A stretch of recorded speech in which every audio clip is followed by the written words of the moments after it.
There is compelling evidence that the Westgate attack of September 2013 happened with the full knowledge of our local intelligence community. But why did they not stop it? Well, in retrospect, we can see very clearly that it had a very big effect in helping the brand new, very young regime of Uhuru Ruto to settle down. How so? Because it pulled the country together, because it brought all of us together fully behind the Uhuru Ruto government. There are even those who say that actually Kenyan agents approached the Al-Shabaab fellows and told them, simfanye ile kitu, simunaweza kufanya ile kitu sahi na haraka. Mind blowing. But when you look at the good effect, the excellent results of that in solidifying the position of a brand new regime, then you would be tempted to pay more attention to those mind-blowing allegations. And for us students of politics, it reminds us of a very important key, critical pillar of having a stable government, which is your people, at least as many of them as possible, must be behind you. Otherwise, the chances of that regime surviving, diminish tremendously.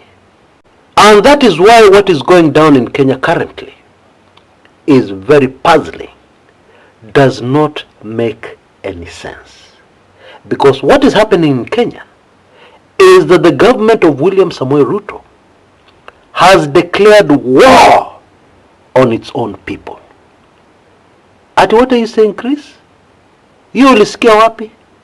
Can you share the link? Okay.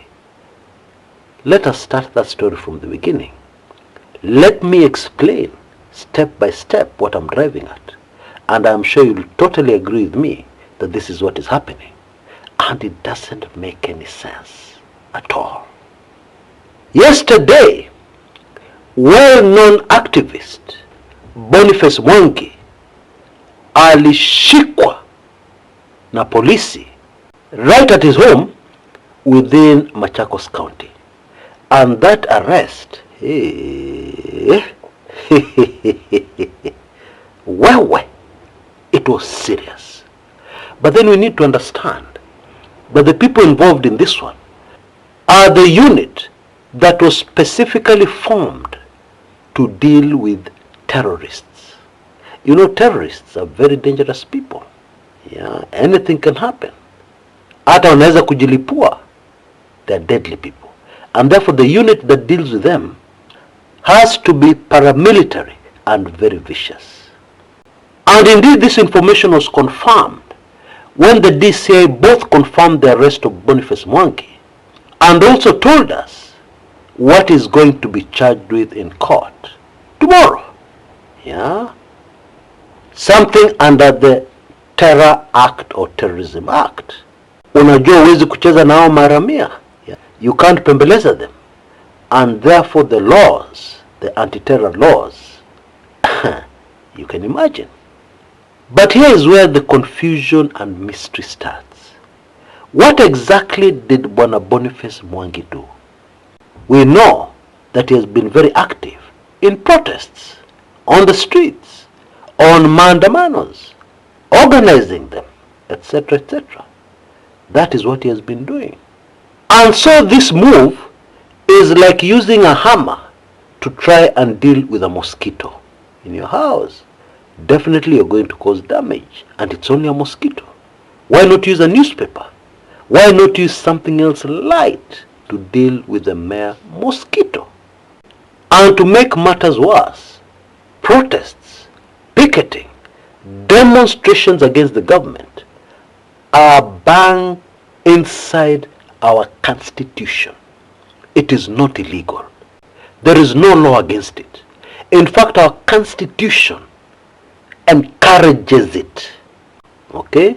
Makes room to ensure that protesters will be able to go about their business without any state interference. That is the spirit and letter of our Constitution. But then now, Kenyans involved in that activity are going to be charged with terrorism.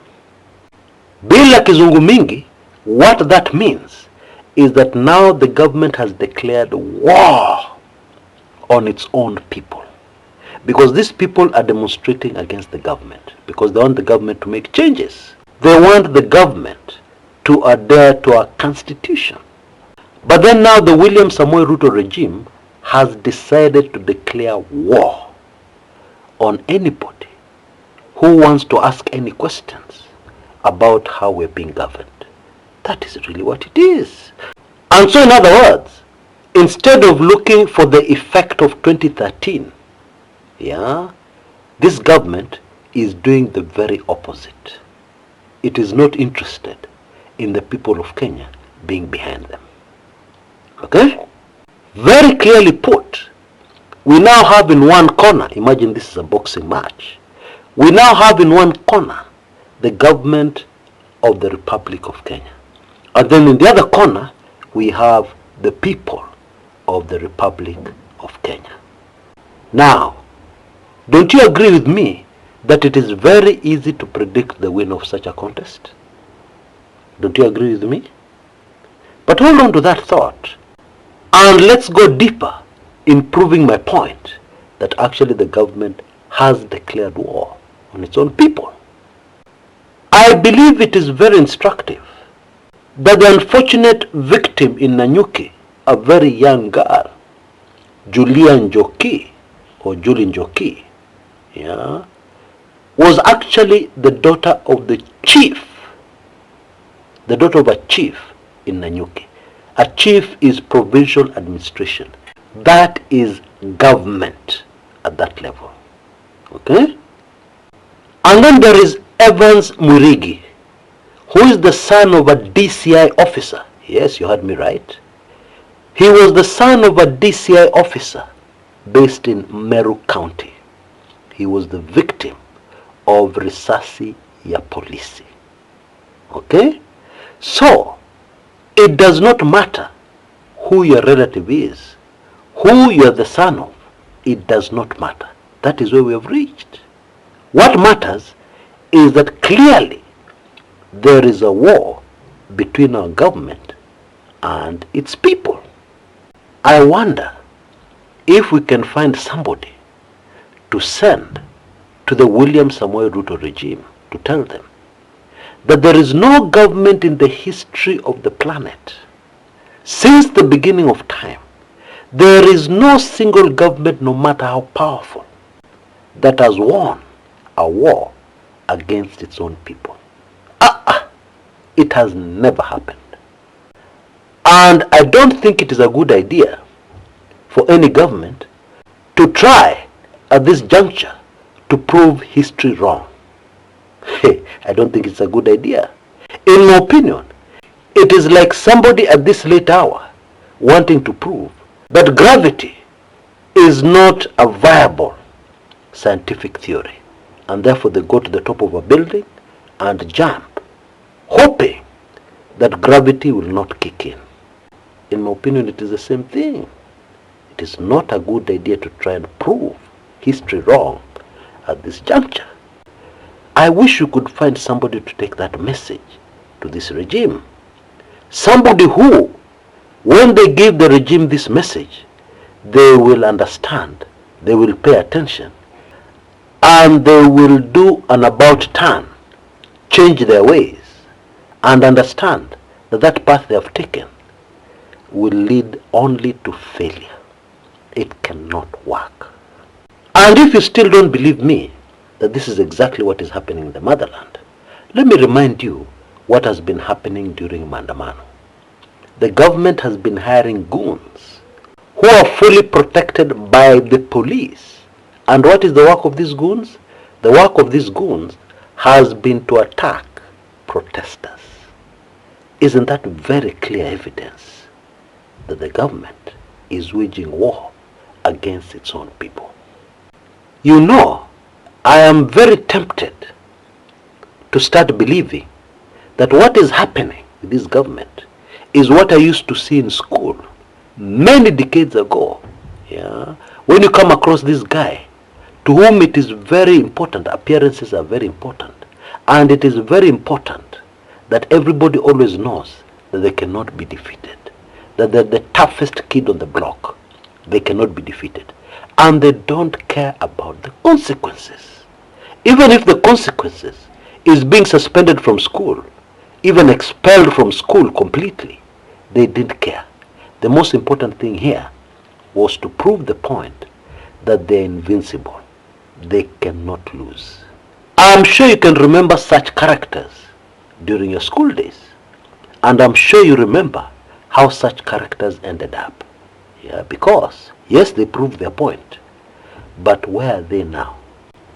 What happened to them next? You get expelled from a school. You have problems getting another school where you need to sit for your exams. And then, in many, many instances I remember, that person to whom this has happened in their new school, they change. They stop proving a point. And then they pass the exams. So what was the point of all this drama? What was the point? They end up wasting a year, or even 2 years, or even 3 years of their schooling. For what? Just to prove a point? Well, others ended up very badly. Even today, they have never been able to get their life together. Never ever. Why? It was all to prove a point. To who? For what? What was the objective? What was the reward? How much money did they earn? What did they gain from this childish behavior? Nothing. I am now tempted to start believing that that is the whole objective of this government. Because what a sane government would have done would have been very different, the very opposite. A sane government would have realized you cannot fight against your own people and win. It has never happened, it will never happen. And therefore they would have made spirited efforts to bring the people behind them. Okay, they would have cooled down, no sending goons to protests. They would have started talking nicely, seducing the people of Kenya to be on their side. They would have run away very fast from their draconian ways. They would have done all those things, and not what this government is doing, of openly declaring war against their very own people. It doesn't make sense. At least to me it doesn't. Unless somebody educates me in the comments area and explains to me how what they're doing, what the government is doing, can actually benefit them. Yeah, forget the damage, loss of life it's causing Kenyans. I just want us to focus on the government. How is it helping the government? In the short term, in the mid-term, and in the long term. Please explain to me how it is helping them. Because the only thing I see that can make any sense, it actually doesn't make sense, but at least I can understand, is a government trying to prove just how tough they are. The Ruto regime is so tough. It cannot be defeated. Yeah? It is not what you think. Si serikali ya kuchukua hivi hivi. We cheza uone. Yeah? Very tough guys. Even the people of Kenya. Are you talking about Gen Zs, watoto?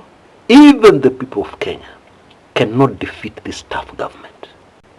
That is the only thing which I can understand. But still, it doesn't make sense. It doesn't. Because actually what it does is that it speeds up the exit of this regime. Oh yes. Because, guess what? When you declare war against anybody, what do they do? Human psychology.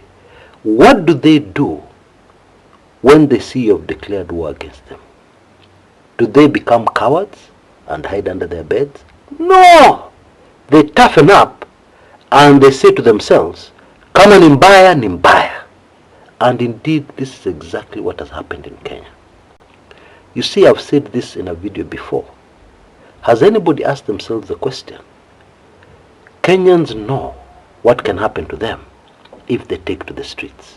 Everybody knows that. Yeah, everybody can see it is dangerous. kuna uwezekano hautarudi nyumbani. Sawa. Kuna uwezekano mkubwa sana utarudi nyumbani maiti kwa sanduku. But people don't fear. They don't. And they don't seem to care. Just before I came in to make this recording, somebody was telling me that they were listening to a bunge la mwananchi, actually 2 or 3 of them from different parts of the country. And Kenyans were actually saying, in as many words, that they are ready to die. Now that is very dangerous for any regime. When the people you govern start talking about that, a wise student of history will just start packing their bags. I don't know if you're aware, that is exactly how the mighty British Empire, the Wazungus, were removed from Kenya, were forced out of Kenya so that we got our independence. Okay?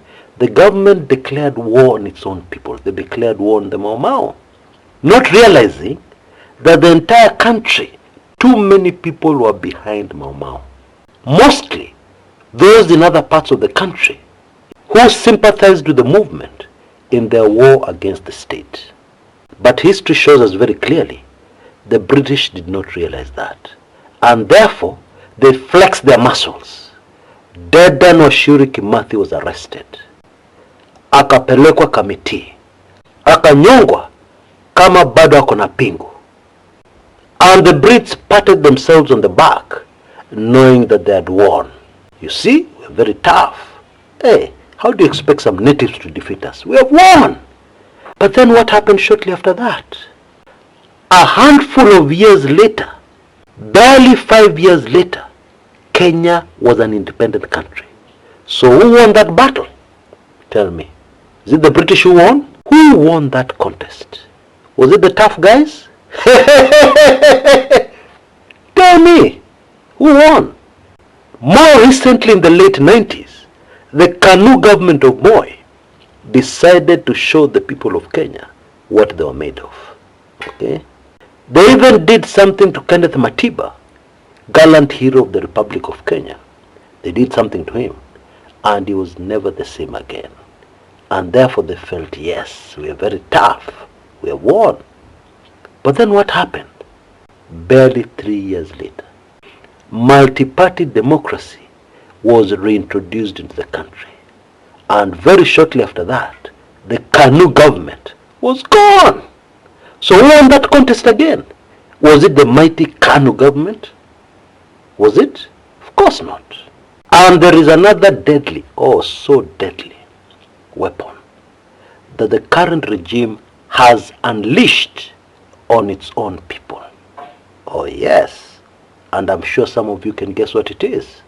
And I will tell you exactly what it is very shortly, immediately, after this very super fascinating message from the archives of the Kumekucha brand. Take a listen. You're watching this video and you're a regular visitor to this channel because many times you get information here that you cannot get anywhere else.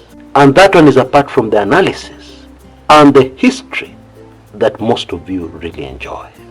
Now I've realized there is a lot of valuable, mind-blowing information on this channel, and indeed all over the place within the Kumekucha brand, that many of us, and especially those who started following after 2017, that many of us have missed. Like the most high-tech, craziest assassination that has ever taken place within the borders of Kenya. I am of course talking about the case of a brilliant lawyer called Mutula Kilonzo Senior. Huyo mtu alimalizwa kwa njia nyingine hawezi kuamini.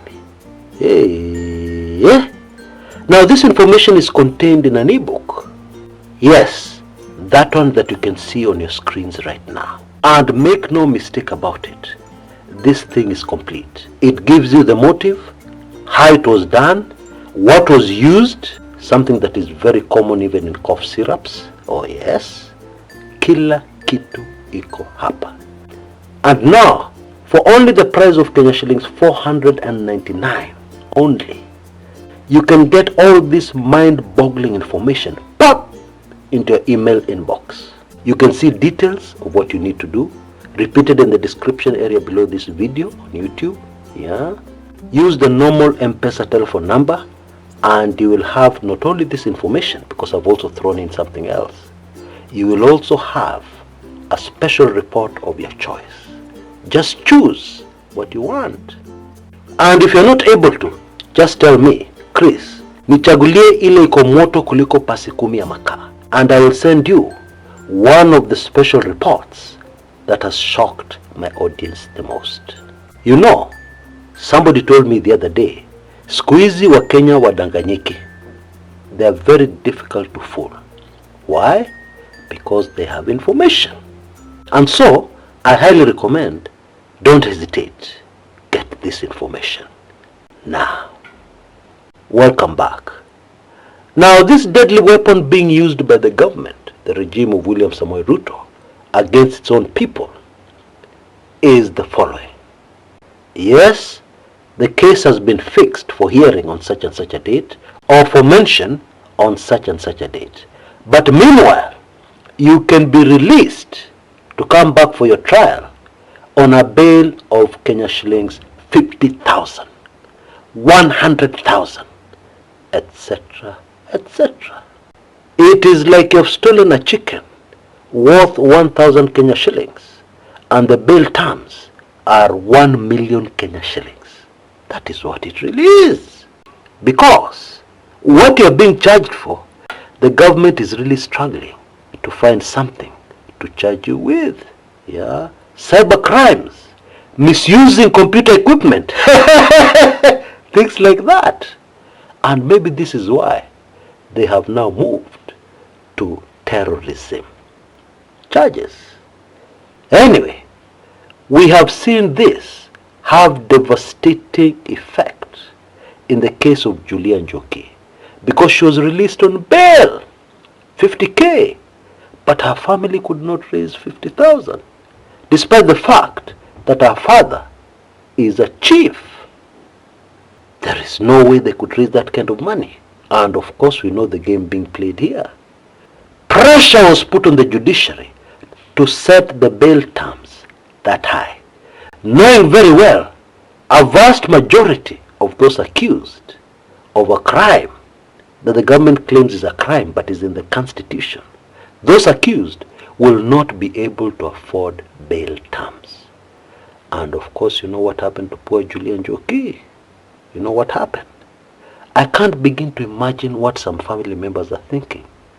Maybe a rich uncle who may have been able to produce that 50K, but was still getting organized, was still making arrangements.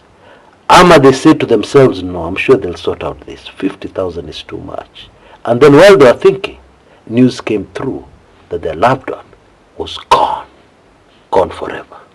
I can't begin to imagine what is going through the minds of those family members. This is further proof that in the war against its own people, the government is using everything at its disposal, and even everything in the periphery, anything they can reach and use, they're using. It is a war. Believe me, it is a war. They're using everything. Because when the bail terms are that high, the idea is to cause fear amongst the people. The idea is to cause parents to tell their young ones, if you go to the streets, I'll disown you. Don't. You know what happened to so-and-so? That is the whole idea. But guess what? It will not work. Why? Because where Kenyans have reached, it is a corner. They have been boxed into a corner, and there is no way out. I keep on saying that, but of course the government can't see that. They're still using everything they have in this war against their own people. And of course, the end of this war and the party that will win is just too predictable. Just go back to history. See what happened. Who won in the end? The people. Always in these wars, always without exception, they end up winning. It may not be instant coffee, it may not be immediately, but in the end, the people will have a resounding victory. Oh boy. Almighty God, have mercy on us. Have mercy on our dear motherland, Kenya. Now, the very brief usual message in this month of July. This is the season for gifting Chris Kumekucha. Thank you so much for all those who have responded. It is a great help to what I'm doing here for a better Kenya. Asanteni sana. God bless. And God replenish your storehouses from where you got your gift. You can see details on your screens right now on how you can participate in this gifting season on the channel you love. Until next time, this is Chris Kumekucha.